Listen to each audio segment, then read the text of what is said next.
Welcome to Growth Island, your go-to podcast on how to be the best version of yourself. Now, let's join your host, Mette Friis, as he interviews high performers and experts in nutrition, meditation, exercise, relationships, business, general health, and life's bigger mysteries. Thanks for tuning in today. Today we're going to talk about natural health. Something that's very close to my heart, and I'm really lucky because I got Mette Skjærbæk in.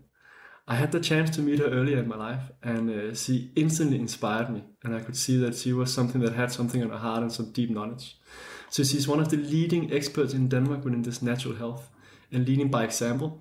And she started a company called Karmameju skincare, which is really going deep into what is it you put on your body. So we all know by now that it really does matter what you do. But a lot of people are claiming that they're doing the right stuff, but not everyone is doing. So that's why I'm extremely proud and happy to have Mette with me today. So Mette, welcome so much. Thank you. Thank you for having me. So Mette, how did you get into all of this natural health?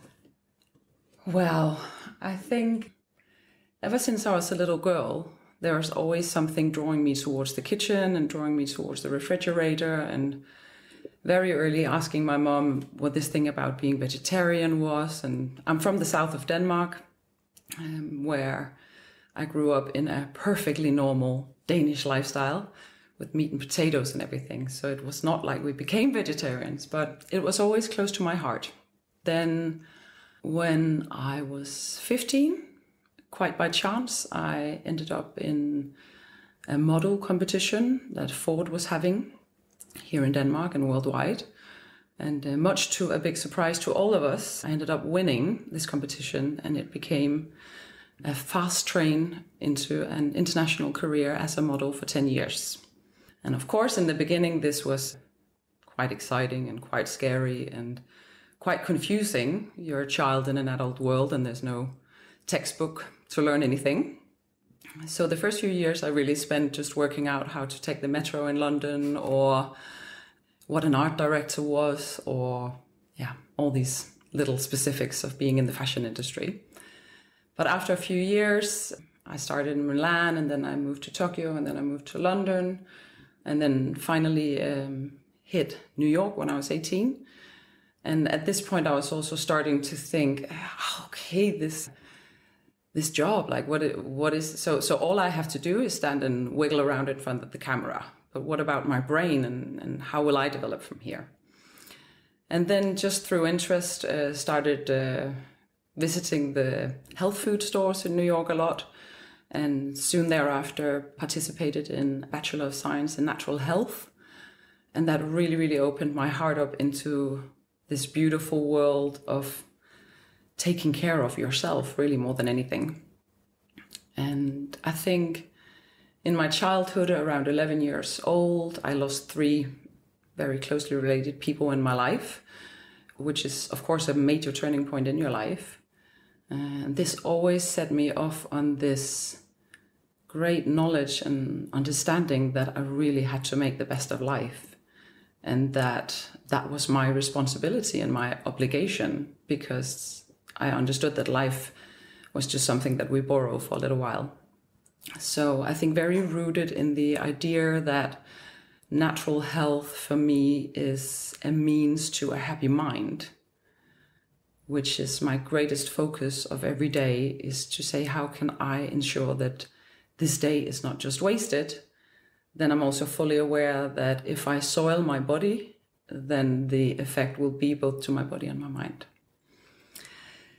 So I really spent my time in New York doing tea blends and perfume blends, and I was sewing, and I was making clay and pottery, and I was taking pictures, and my apartment was like a little greenhouse, and this was just my interest above the fashion industry. So when I was on set, I was excited to go home and unwrap the aromatherapy candles that I'd made in the kitchen, and this was just a path that had opened up, and that was 100% for me.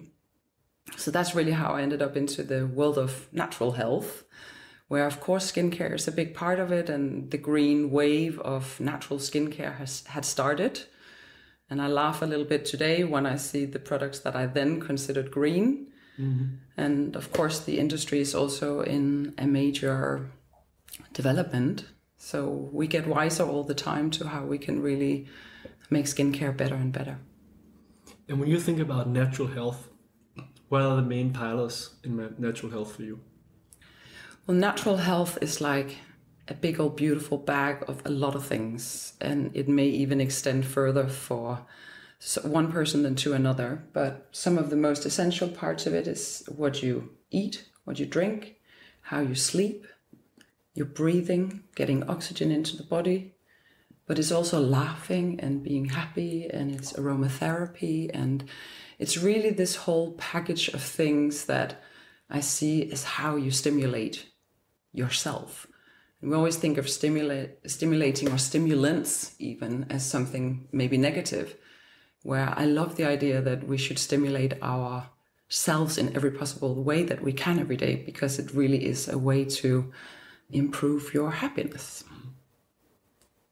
So what are some of your main ways into this natural health? So what are like the 3 main focus points for you today? So most important for me will definitely be food and drink. So the nutrition that I give my body, staying hydrated. On all of the products within the Karmameju skincare range, we write, stay hydrated, drink water, which is really a little bit of a peculiar thing to write on a skincare product. I think we're the only ones to do it, but it's just essential for our well-being and also for the skin's well-being. I love when I'm out doing talks around Denmark, I really love bringing raisin and grape and showing them to people and saying, well, how would you like your skin to look? And how would you like your organs to feel? And I'm quite metaphorical like that. I really always like to put pictures on things. And I think maybe it's because everything I know is knowledge that I've gained myself. I left school when I was really young and then worked as a model, and then I've had Karmameju ever since. So I've really obtained knowledge through all of the people around me. And therefore, I think that I really like knowledge to be easy to take in. So food and drink as one, sleep as the other one. It's really when we sleep that our body regenerates. This is when the mind slows down. It's when the body starts repairing. This is one of the great reasons why it's really not recommended to eat just before you go to bed, because once you go to bed, this is when your system has to start repairing and fixing and checking out what's going on in there. And the same for your skin. This is also when the skin is really regenerating. And deprivation of sleep or too little sleep, it's a major issue in our society today. So many studies show how children, they're just not sleeping enough. Often parents may come home late from work, and then in order to compensate, to make sure that you do have some quality time with your children, the children goes to bed too late, and the consequence of that is difficult learning, and it's depression, and it's sadness, and of course it's a torture method to take people's sleep away. So I really recommend people to Google a little bit about, depending on your age, what's needed for your sleep. And at my age, I'm 45, I need between 7 and 9 hours of sleep. And I get 7 hours sharp, because I love being awake, and I especially love being awake at night, where everything slows down. And so when my alarm rings at 6 o'clock, I'm on a little bit of a race with time at night, but I do have to close my eyes and hit the pillow around 11 o'clock to get those hours. Yeah. And the third thing for sure must be oxygen. A focus towards our breathing, making sure that we really get the oxygen into our body that is needed. Do you do any special kind of technique like the Wim Hof method or box breathing or? No, I think just I'm educated as a yoga instructor. So of course through the yoga, I really learned a lot about breathing through that. But to me, I really like living quite a simple life. Mm-hmm. I don't want to have too many. Of course, I have to use dental floss, and I have to, do all the different things that we people have to do. But the list can quite quickly become quite long. So I think the more that we can incorporate habits into our life in a natural way, where it's not yet another task we have to do, the better I think it is, or at least for me. So I'm fully aware that good breathing is deep breathing. What's interesting with breathing is that if we're stressed or we're worried or concerned, often this immediately affects our breathing. So we go to the top part of our throat and we only breathe there. You know, almost like this short and concerned breathing. And this is double trouble, because this also will start stressing your body, because now it's not getting sufficient amounts of oxygen and it's not pushing through the body enough. So just in times of difficulty, I'll just make sure that I kind of remember, okay, the strongest tool I have right now, the best friend I have in the world right now is getting hold of my breathing. And I'm a very straight-backed person. I think I always have been, but also through the yoga. And sometimes to get into a deeper breathing, it just actually helps me to slouch my back, you know, or even to lie down. So I can just have periods in my life where I'll have to be more conscious about making sure that I'm getting that oxygen. Makes a lot of sense. And I also have 3 episodes on breathing. Yes. And different experts. Yeah. So if we move into skincare. Yes. I found out talking to my girlfriend earlier that that's a really big science, from a T-shape or all kind of different things. Yeah. What's important to know there? Well, I'd like to just start by saying how I got into skincare, because after these 10 years working as a model, I decided after I was on a plane that I thought was going to crash, where we were doing a landing over Miami that was not going well, and they pulled us back up into the air and just flew us in really slow circles over the air, over the runway. And this was one of those key moments in life where I was sat, for some reason, looking at the palms of my hands, and purely naturally, my brain just started making a yes and no bundle to the left and to the right. And it was like, yes, I want to do this. And yes, I've done that. And yes, I've had a great life. And yes, I have actually really enjoyed it. And there was not a lot in the no bundle.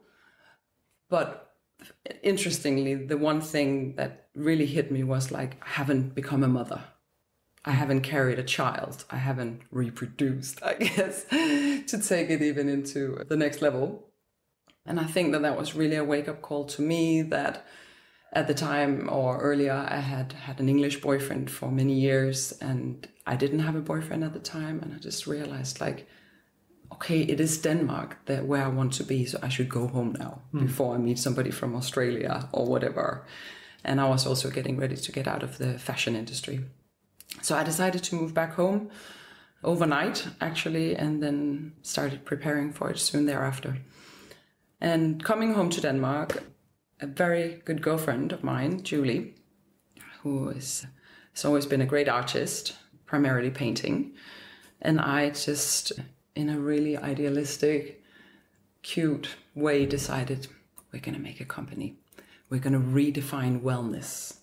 We're going to look at what already exists, and then we're going to make it better.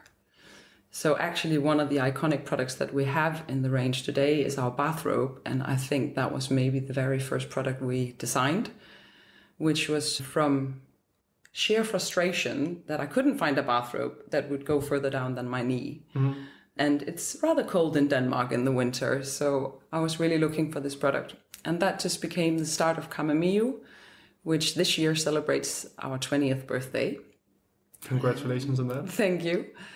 I don't know where time went, but it flies when you're having fun, right? And this, of course, more than anything, the first many years was a way of educating ourselves. Of course, in basics like what's VAT and how do you handle your employees' holiday calendar and so on, but also within product development and materials and sourcing and all these things. And I really enjoyed it, and so did she. We gave ourselves the first 4 years to be creative and decided that that was not about money. That would be about developing our skills and our own way of taking the education rather than going to the design school or similar. And then after 4 years, we were, okay, now we need to toughen up. And then, we just kept developing, and always within the same red line of redefining wellness.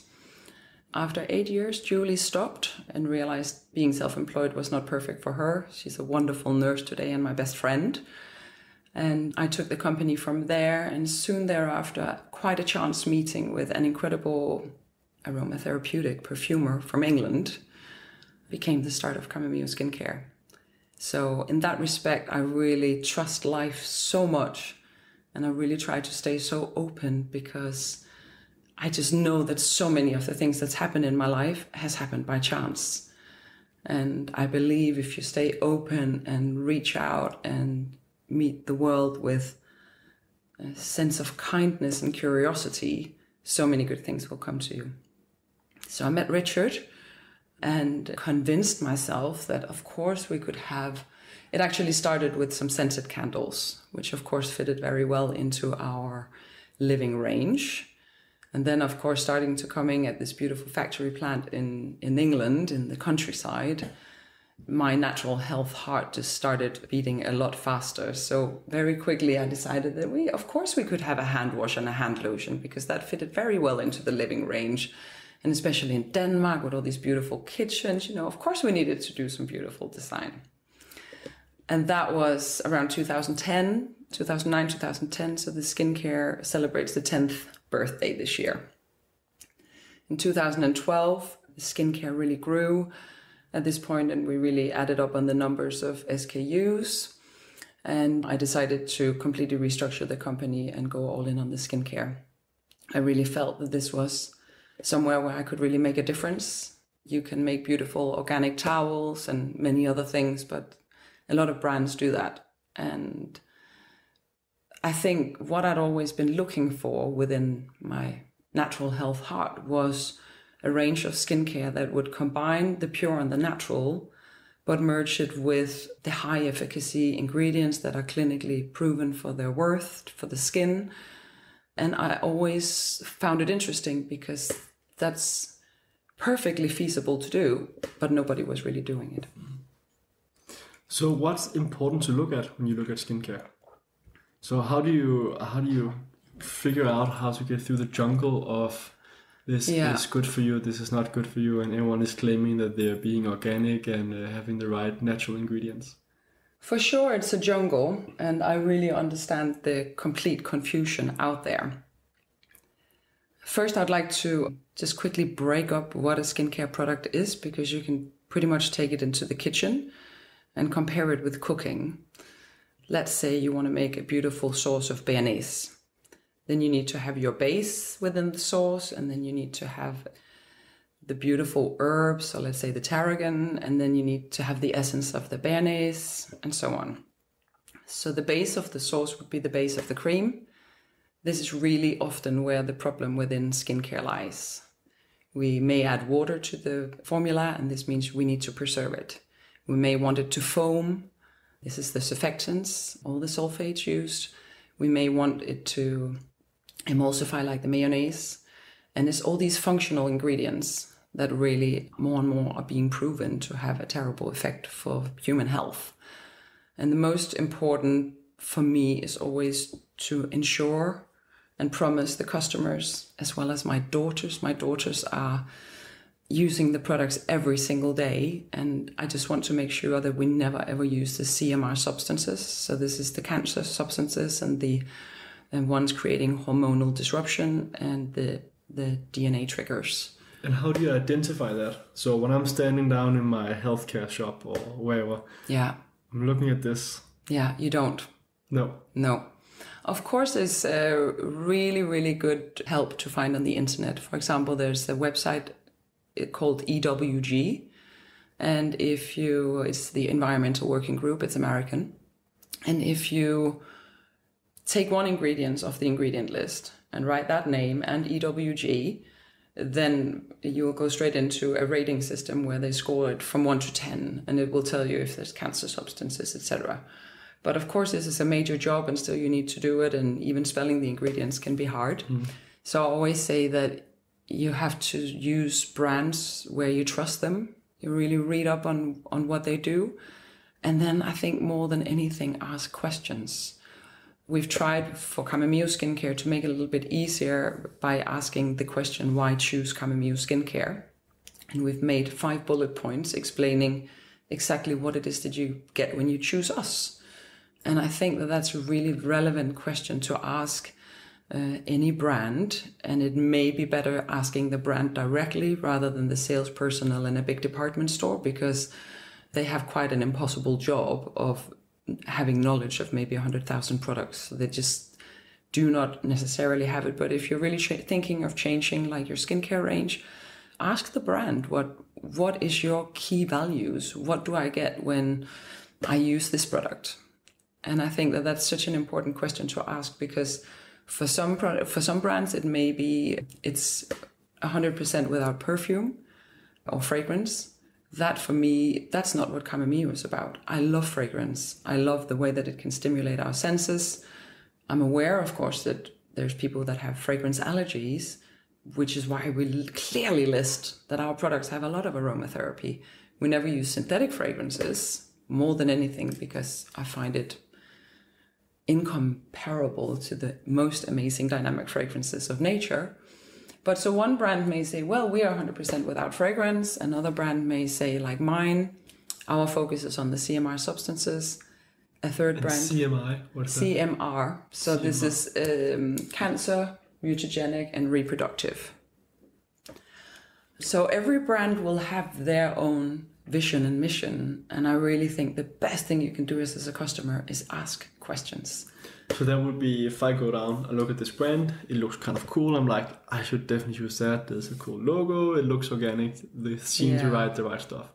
Then I would go to the website instead, find an email, support email, and be like, hey guys, why should I choose your brand? Yeah. What's your key values? What's in it for me if I use your brand?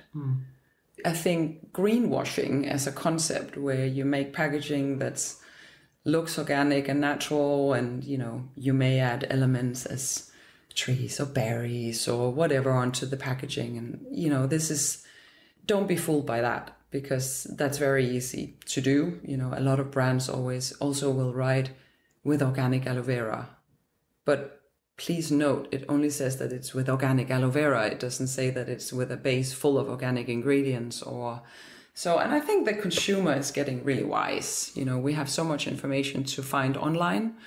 And otherwise, I think you need to find a brand that you trust. For me, with foods and the many other choices, like we don't have makeup, for example, in our skincare range, I really try to find a brand where I have a feeling like, I think I can trust this person. Just like when you have to choose a prime minister for the country, you really try to look for, like, who do I feel like that there's some heart behind this, or is it a big financial machine where it's just all about the gross margin at the end of the day? So what makeup brand do you trust, and why? I think it's really difficult, because most makeup brands still use ingredients that I'm not happy about. It's the same with SPF protection. What's that? Sun protection, protection against the sun.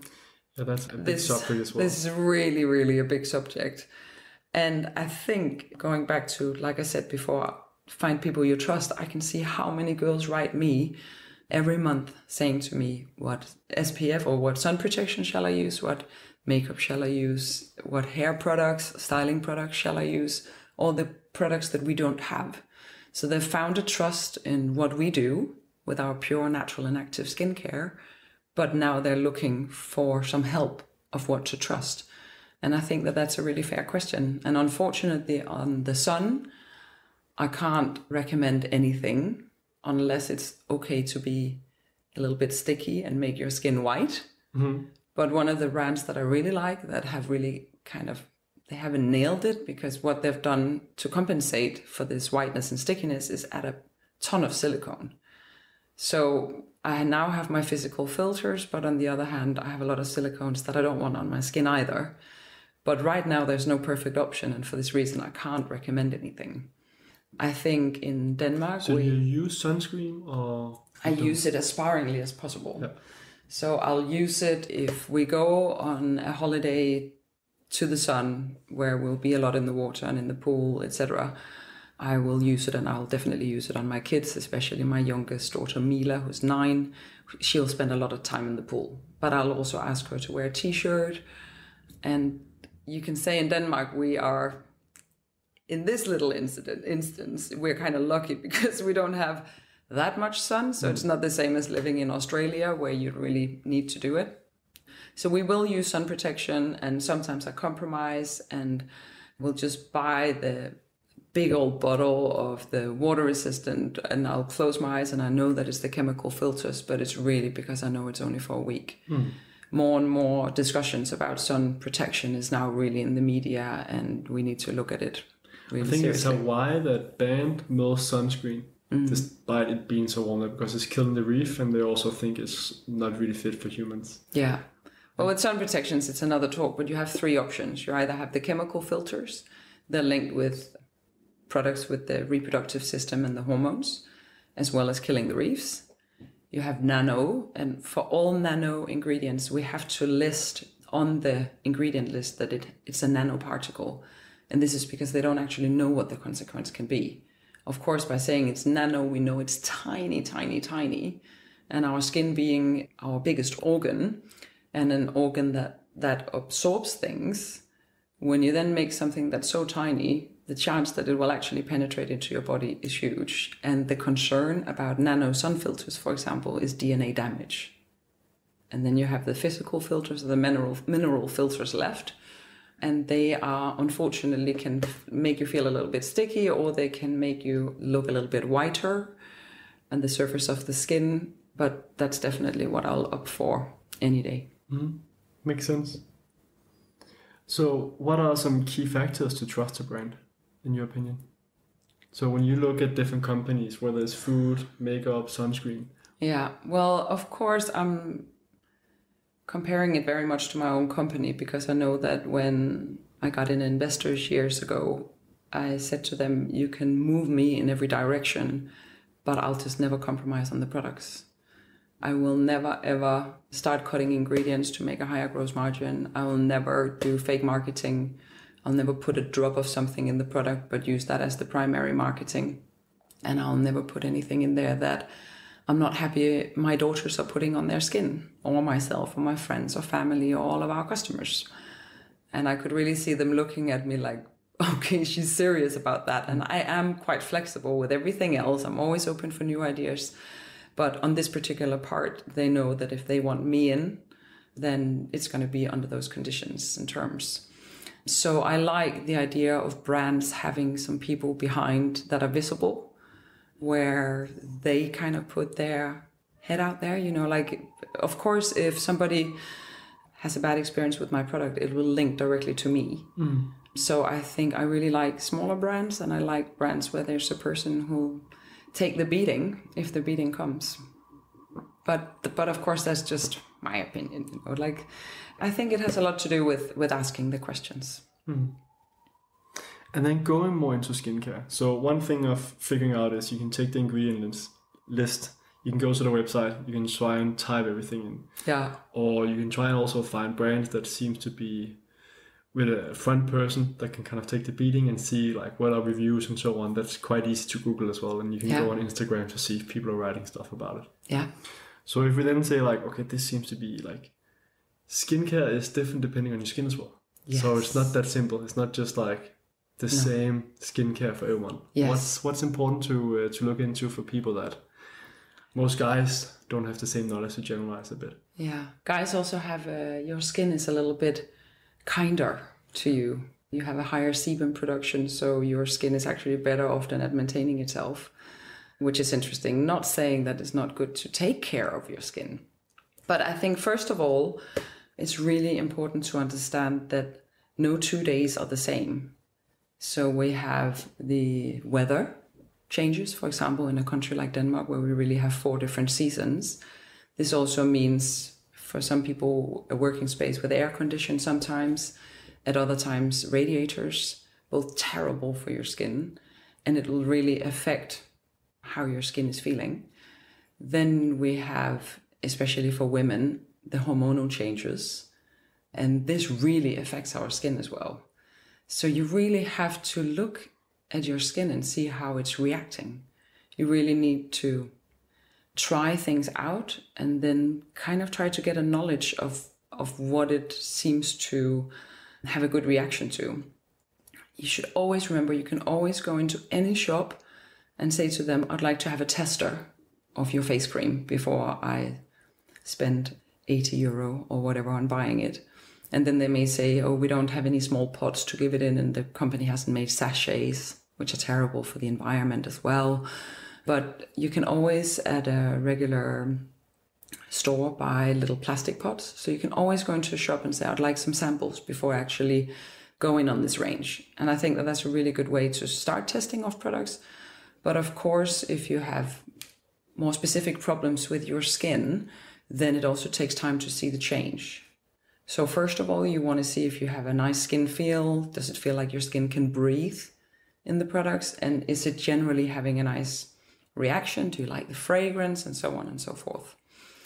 And from there, it's test and trial. But as much as I love working with skincare, I'm not going to put percentages on as a rule because nobody knows exactly. But still, my guess would be that maybe 80% happens from inside the body and maybe 20% from the outside of the skin. And I really like to look at the skin, and it's something that I often say to the customers where they look a little bit scared, but where I say, try to imagine a nice pair of boots. And none of us really want these leather boots when they're brand new. We actually like when, they've had some wear and tear and been on a dance floor and the leather has softened up and maybe got a few cracks here and there. So we're not going for the perfect 16-year-old skin. We're just really going for the leather of the boot that's been taken well care of, moisturized, kept supple, etc. So this is the main, I think, focus from the outside, is to really take good care of the skin and is to really activate the skin and to try to keep it as active as possible itself. Mineral oils, for example, which is a byproduct from the petrol industry, is used a lot in skincare because it costs nothing. So this is the mineral oils. And they're known to really function as you almost put like some cling film over your face where your skin can't breathe. So if you really want to take good care of your skin, both in the natural health way and in also the skin improving way, you do need to go in and read up a little bit on what's the do's and don'ts in the industry. I think a website like Truth in Aging is actually also a really good website. She makes things really easily understandable. So let's say you have dry skin. Of course, you want to make sure that you go for products that are really suited for that type of skin. If you have young, fragile skin, and this is again asking the questions in the shop, getting the good advice and trusting the brands, or asking somebody similar to you. A lot of women, it's known that a lot of women, they really buy their skincare products based on recommendations from friends and family. And I think that makes really good sense, because if you're looking for a long-lasting lipstick, your girlfriend may be able to tell you that this one really stays well on her lips. But otherwise, there's no easy answer on how to choose the right brand for you or the right perfect combination for your skin. But taking good care of your body from the inside of the body, I really like to see like a bicycle chain. We bicycle a lot in Denmark, and we know that keeping the chain in good condition is really crucial for a good bike ride. And in the same way in the body, I believe we really need to clean it or detox, making sure that we're not overloading the system. And we need to give it lots of oils. I really cringe when I think back of the 90s in the fashion industry where it was all about fat-free. We have, our brain even consists of, I think, more than 60% of fat. And it's just terrible to think how so many people have and still try to live fat-free, because this is just one of the most essential building blocks of our body. Then, of course, it's nice to choose the good fats from organic chia oil or whatever it may be. But to really keep the body healthy, this will be the best thing you can do in order also to try to... And what are some good fats? Well, the good fats can be something like almond oil, olive oil, chia oil, shea butter, all the plant-based things, really. I really believe in living the 80-20 lifestyle, where 80% of my time I really try to live with respect for my body, and 20% of the time I just love champagne and salty licorice and dancing sleeping too little that night, etc. So I'm really not fanatic in any way. And I love butter, for example. So it's not like I go vegan either. And I really have a feeling as well that my body sometimes needs a steak or whatever it may be. I'm just quite aware that it doesn't need it all the time. So I really think each to their own, and you have to find your own level or balance within it. And for me, myself, like I'm quite an interesting study because 10 years in the fashion industry, you're so aware of your weight all the time. Everybody's talking about diets the whole time. Everybody's started a new diet or hitting themselves in the head because they ate a bagel in the van in New York or whatever. So leaving the fashion industry, I thought, I'm actually forever damaged goods on that part. I'm never going to eat anything again and not consider the calorie intake or whatever. And luckily, after my first pregnancy or during that, I just decided, okay, I've got to let it all go and just see where we'll end up. And interestingly, my body is exactly as it was when I was a young teenager, which is I have a really good metabolism. It takes really good care of itself. All I have to do is to respect it. So I think the most essential thing, the best thing we can do for our body is not to overload it. I think our bodies can handle so much, but I think it needs to not too much food. Eat too much. Yeah. Eat too much food that has been tampered with. I always try to say to my kids, eat things that still look like when nature made it. You know, rather than eating a bar where they say they've put in almonds and this and that and the other. Most likely they'll have put in a lot of other stuff as well. Just buy a bag of almonds, you know, and buy a bag of raisins or buy a bag of so. And I think that's such an easy way to actually live life when it comes down to shopping, because there's no doubt that the major battle for how you eat happens in the supermarket. So I try to, every time I'm in a supermarket or I shop online, before I check out or go to the cashier, I'll always look down into all the products that I have gained together, and I'll see what's the ratios. Do I have most preserved foods that are in fancy packaging and no longer looks like it has been growing on a tree or on a field or whatever, and try to make that balance right. And I think that if, for example, I'm a big fan of drinking smoothies in the morning. And I'm definitely not talking about like strawberry, banana, and yogurt smoothies. On the contrary, we put everything in there.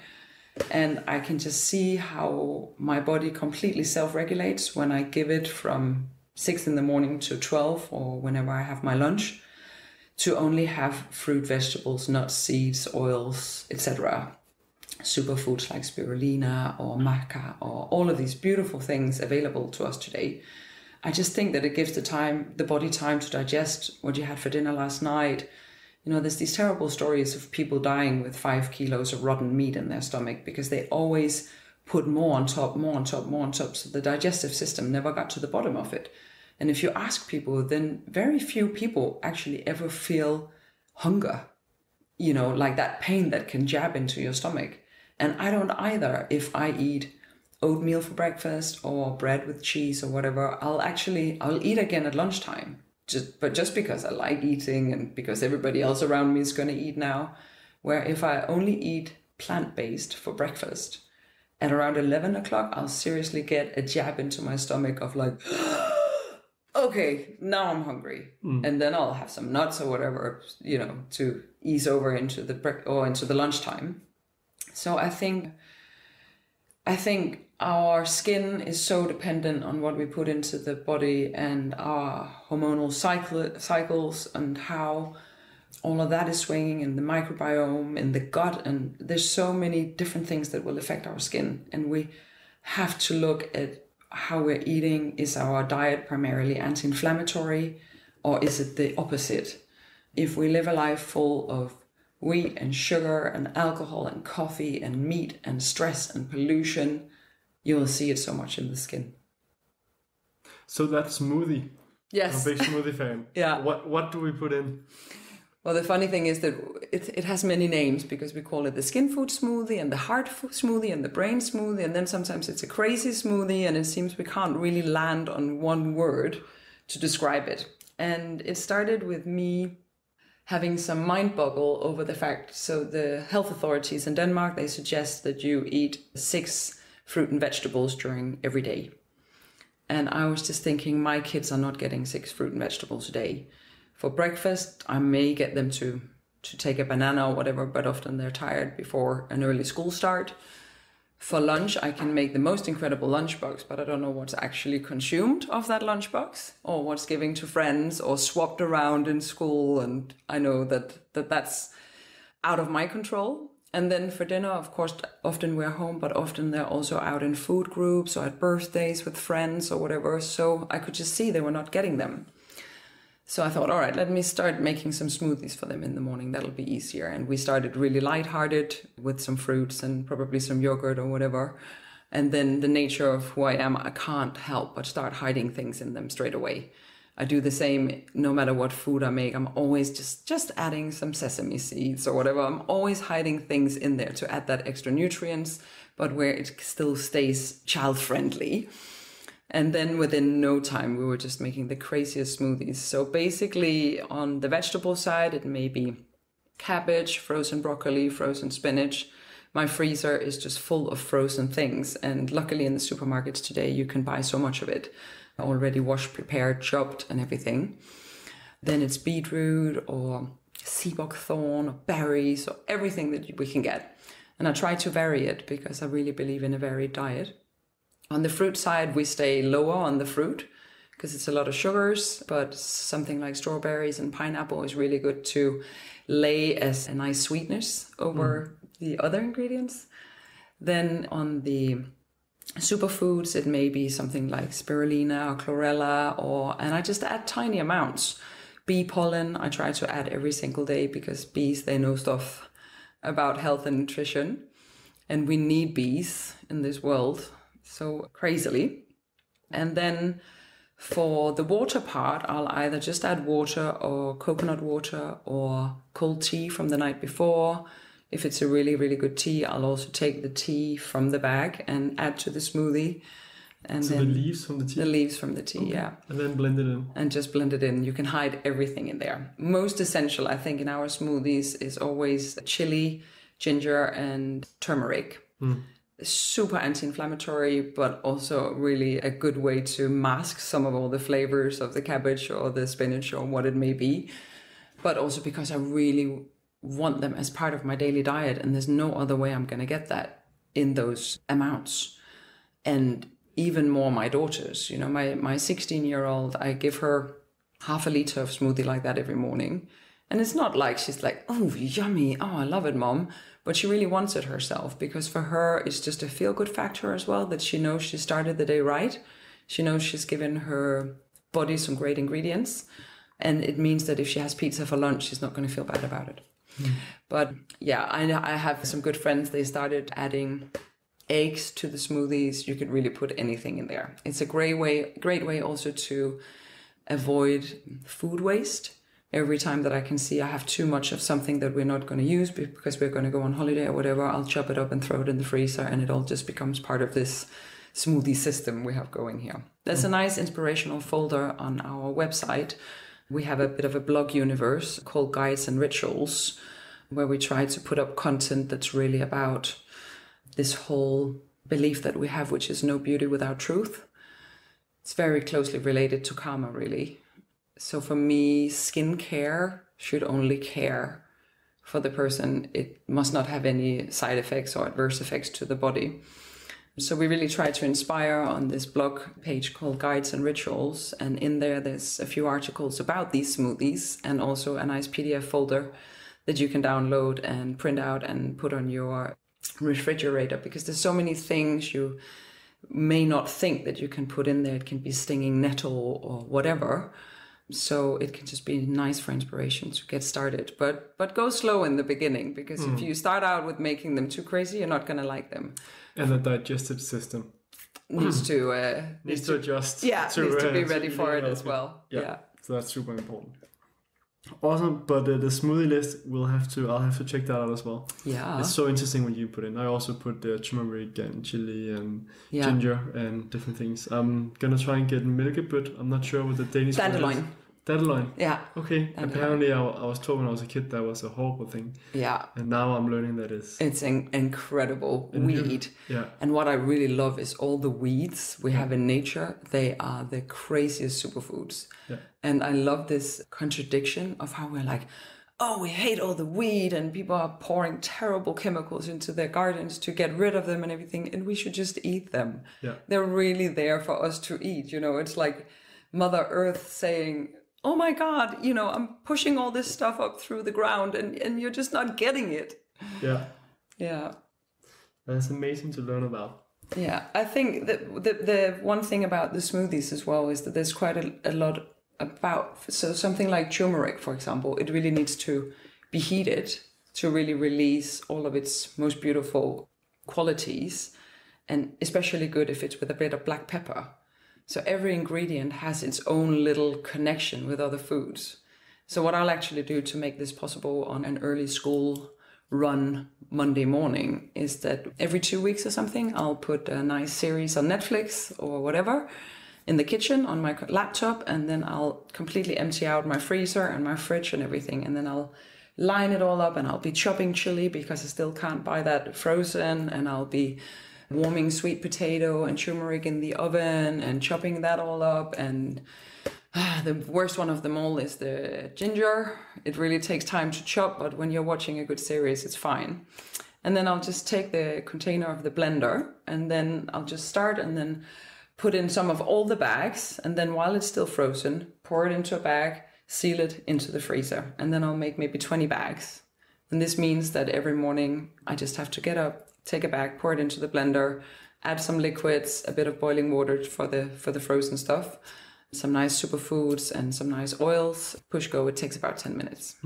It's much easier. I do the same thing. Yeah. That was actually after interviewing Sarah on the podcast. Oh, really? And I've been doing smoothies where I spend like half an hour in the morning, and she mentioned because she have a kid as well, and like the busy mornings, like how to do all this stuff. Yeah. Because most people that listen to the podcast are like, yeah, that's fine, Matt. Yeah. What I do when I have kids. Yeah. So it's like, I just chop it up and then I put it in the freezer, and then I have it, and I was like, damn, why hadn't I thought about that before? So simple. Yeah. So it's not that hard to make your smoothie in the morning. No. You just gotta like, I do it every Sunday or every second Sunday, and then make small bags. Yeah. I know we've definitely started quite a movement with it through all the people that we've reached. There's so many women that writes me, this has just become the best, perfect ritual for me. I lost 6-7 kilos since I made this change, just through my system, you know, having a better chance to digest the food maybe from the night before, or not starting with the bread and the cheese. So I think it's a beautiful way to start the day, and it's full of body respect. It is. And full of skincare.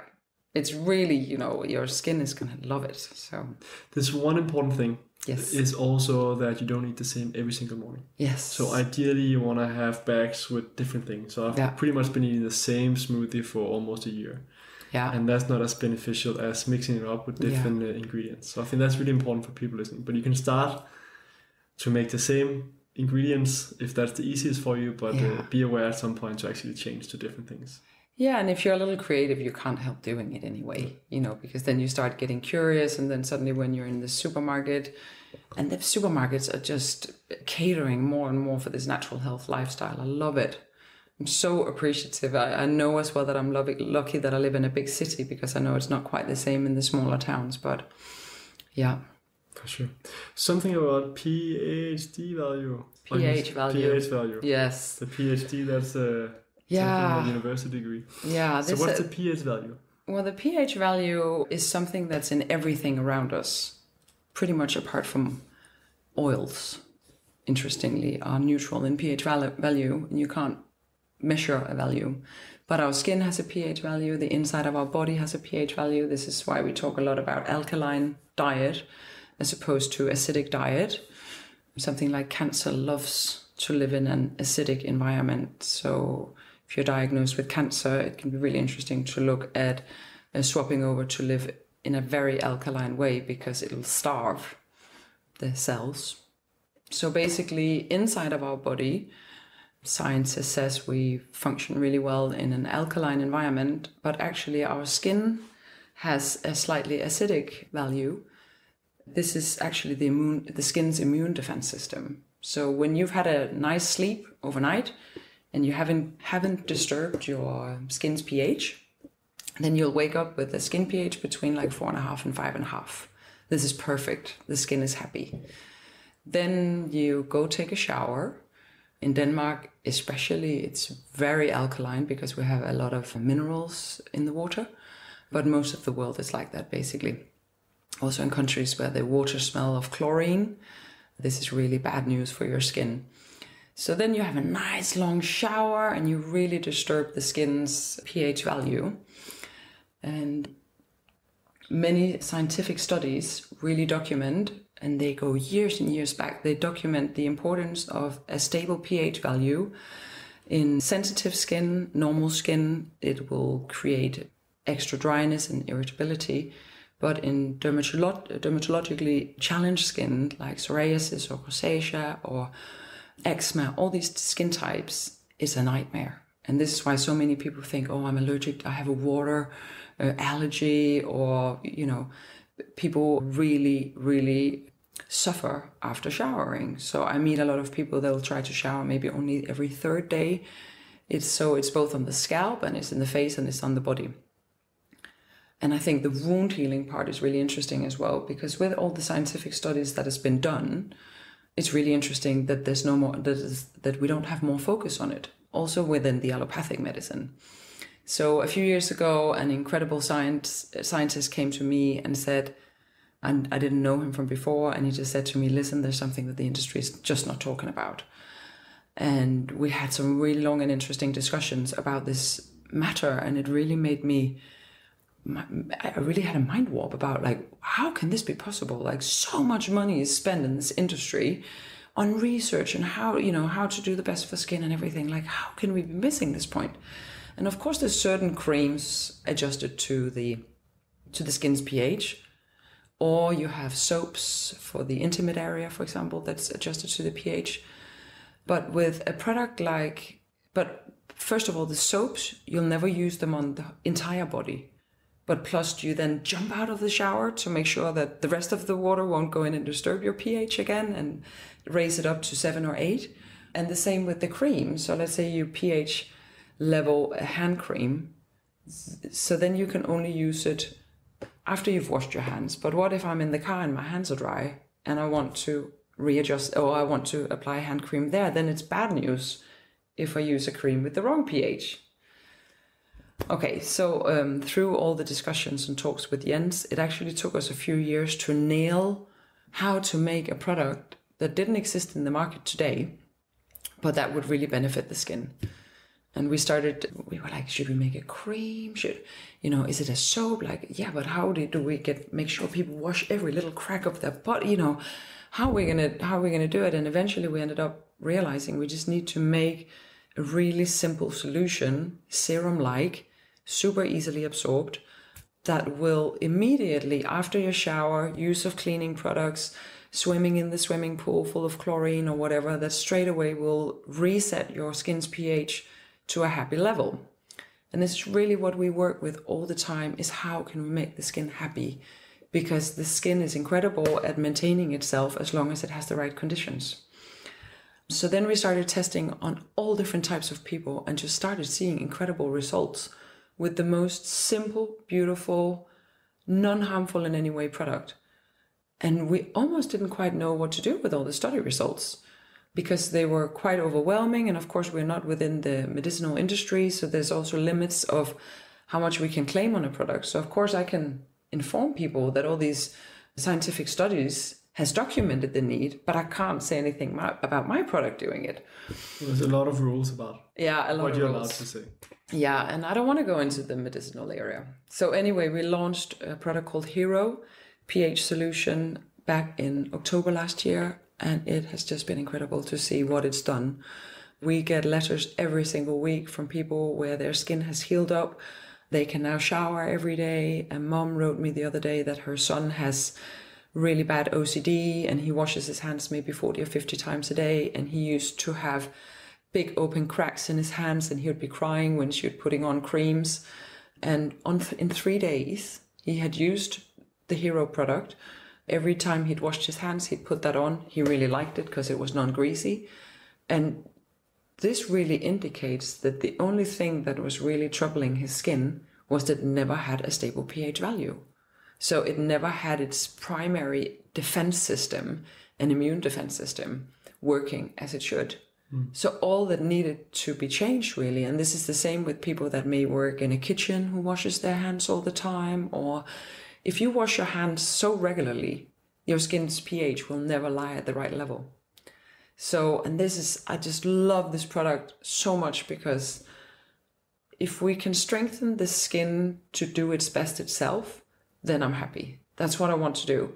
So Mila, who's 9, all her cell regeneration and everything, it's just at the max. I sometimes sit and look at her and I just see that she's just this perfectly well-functioning system. And I can't remember if it's already from age 25, it just starts degenerating, going down. So all we can do to really push the body to be active itself, for the skin to do the job as it's supposed to, for the organs to function well, this is really where we'll see the results and the benefits.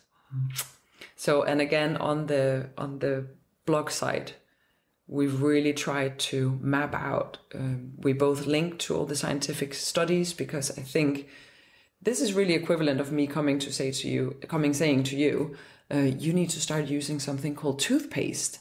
And you saying to me, oh, what's toothpaste? Because we are adding a product category into the market that was never there before. So I know with the type of mind that I have myself, I want proof. And this is really both how we work with the skincare. We use a high amount of active ingredients. Oh, I never finished that talk about the whole buildup of the product. Never mind. But we really use a high level of active ingredients that has been documented by a third part for their effect. Because of course, when you buy an ingredient, that's a salesperson selling that to me, as well as a salesperson selling me a pair of shoes. So of course he's going to claim it's the best. So I want that ingredient to go off to a lab and be proven by a third part. And this is, I've grown up with nurses and doctors all around me. So I know that they will be the first ones always to ask me, well, where's the proof? So this is really how I always work within anything that I do. If people start talking to me about structured water, I'll say, great, can you show me the proof, please? So in the same way, we've really tried also with this new product category of this pH solution to really explain what is all the documentation behind and why is it that it works in this way. And it's really super simple with the skin's pH, and that's why it's so weird that is not much more discussed in the beauty industry. But so the blog, that's where we can find more of the papers. Yes, guides and rituals. Perfect. On the Karmameju.com. We'll make sure to link to that as well in the show. Yay. So yeah. Awesome. Mette, time is running. I know. I'm full of words. But before we round off, where can people learn more about you and Karmameju Skincare? For sure on the website. This is where we spend a lot of time and energy on trying to make sure we say as much as possible. I have my Instagram. It's Mette_S_Karmameju. This is more about natural health and more about also my private life, but also a lot about skincare. Then there's the Karmameju Instagram, which is just called Karmameju Skincare. This is also still a lot about the natural health, because there's no beauty without truth. That's our tagline. It's really important within the Karmameju Skincare. We're never going to sell magic on a bottle. Well, maybe the hero product. But otherwise, we are always going to really cheer on people going in and really looking at the body as a whole. So then, of course, the Facebooks, Karmameju Skincare on Facebook. I'm not getting around to post much on my own Facebook at the moment, but I keep believing that just around the corner I will actually get more time into my work life. But yeah. Fair. Any last 1 to 3 advice for the listeners? Yeah, well, first of all, I must also mention YouTube. We have a channel there, and one of the most popular products of Karmameju is dry brushing, which is this ancient old technique of how you can improve your skin so much. That was just documented to, on average, remove 26% of women's cellulite in 5 weeks, winning above exercise and everything. That's on the blog as well. On YouTube, of course, you have that nice video area where you don't have to read, you can just watch. So there's some great videos in there. So you asked me for 2-3 things to round off on. Mm-hmm. I think could be something you mentioned already. So like 3 key takeaways or 1 key takeaway, like eating clean or... Well, I think stay hydrated, drink water is really something. I've been a water pusher since I was 18. Mm-hmm. In a children's book, I saw a drawing of a person that made the part of the person blue.